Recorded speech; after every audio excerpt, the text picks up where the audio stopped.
Well guys, here we are. Another day, another part 11 of the garage renovation tool room. Of course, as you see here, she is raining. Wonderful, eh? So, but for what I'm planning on doing in this part 11 is I'm gonna get inside and do some priming. But the project is going along fairly well. The other night or day or so I got in here and as you've seen there in part 10, finished the sheeting. And then the other day I got in here again and sheeted the air compressor room, got it all finished and pretty much good to go there.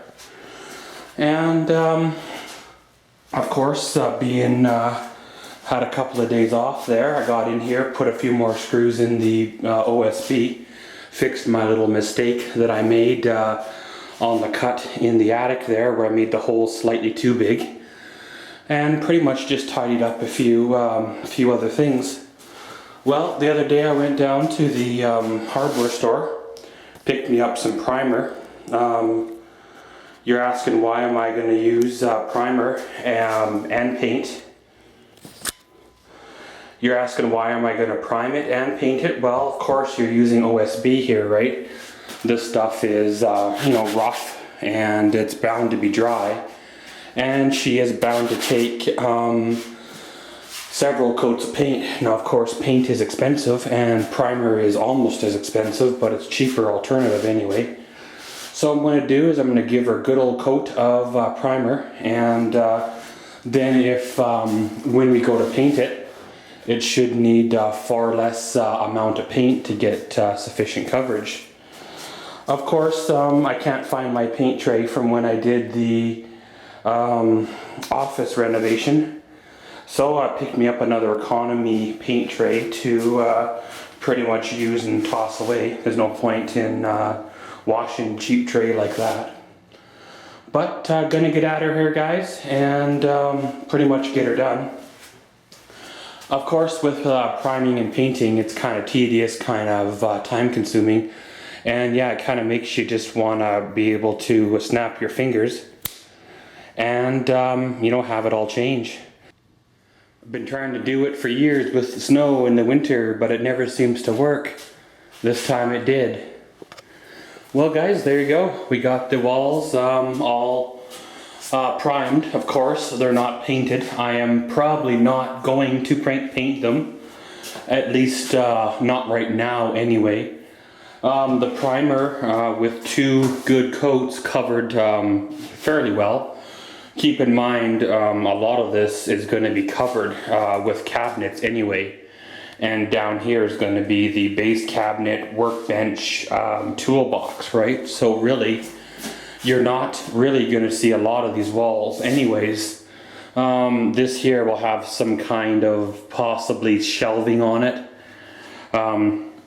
Maybe my charging station or something here. I'll probably have my drill press on the other wall, of course, not inside this room. I'm going to have to build a stand for a couple of goodies and a few things like that. Of course, this is the air compressor room. It's not quite as pretty as out there because of course this is being the air compressor room. It's I didn't quite go for as good as coverage, but pretty much guys, she's all dry, all good to go. I'm gonna dig into the stack of cabinets that are way over there. You can kind of see the cabinets under the pile of bicycle tires, umbrellas, and severed heads. See what I got for layout there on what I can get for cabinets. Again, like I said, they were a free find that I don't know what the kitchen looked like they came out of, but I'm sure I can make something work between building a few cabinets and using what's there.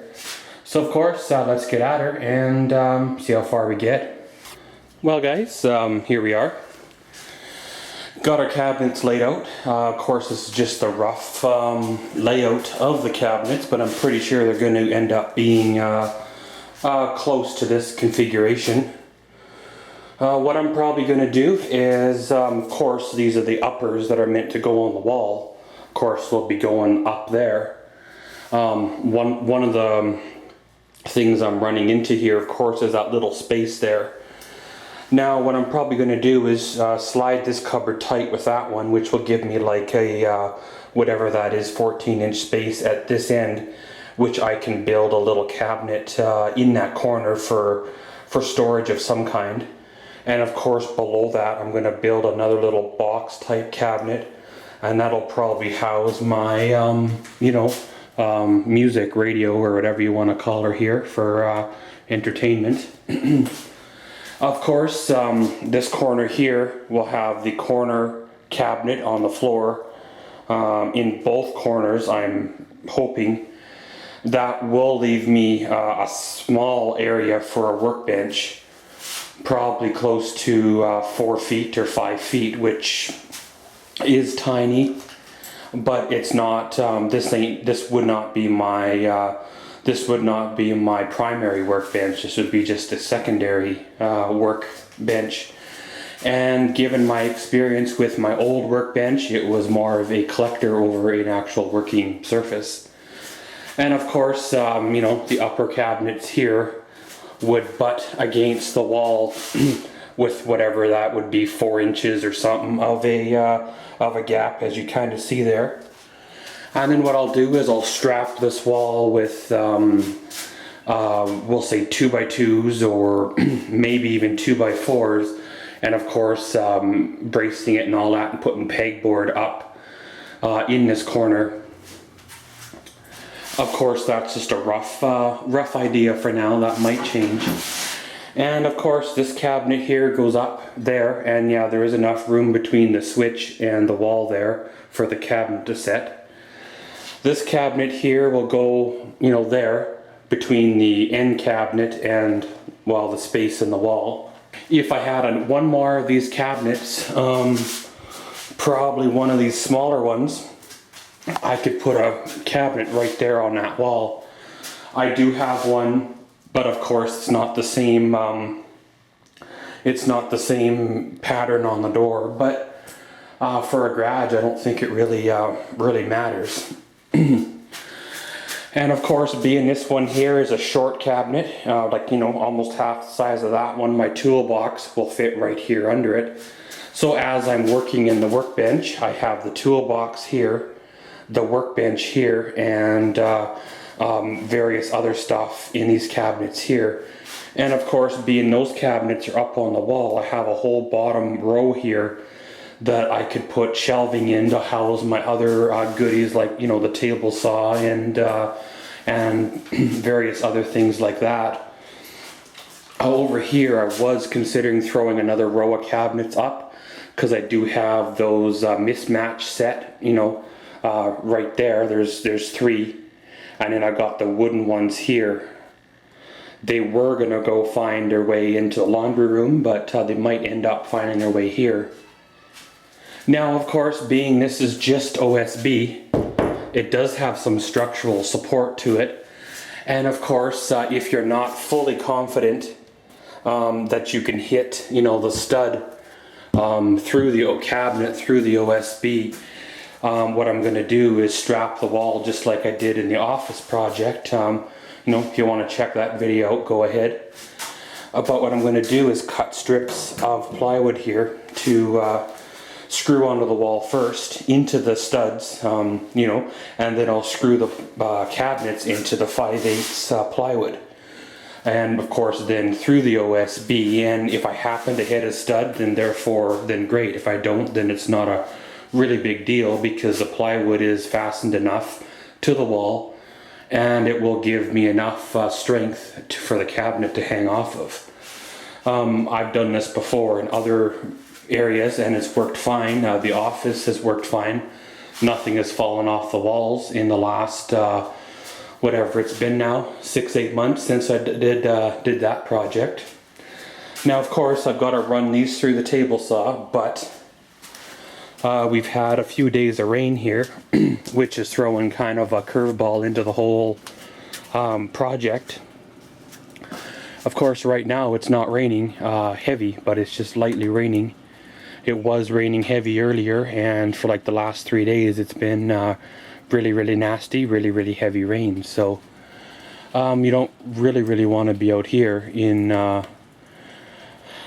wet ground touching a table saw with electricity going on without getting, you know, fried too much.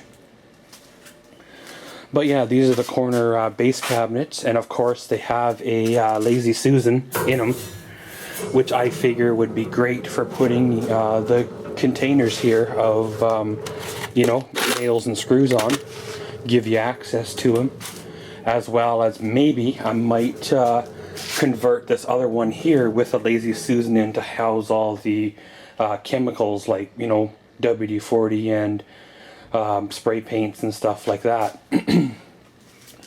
These were the mismatched set of cupboards here. I've got whatever that one is there, a 24, and then I've got a little upper, whatever this one is, a 24, and then I have this one here which is like a 16 by whatever this would be, 30 or something. Then I have the corner one here, and of course they're all mismatched. But, you know, again, they're a garage, right? It doesn't, not really a big deal. These ones here have been humid. They sat outside for a couple of days before I got them, and I've had them up in 1 or 2 locations, and they've done me quite fine. I was considering maybe throwing them up on that wall when the time comes.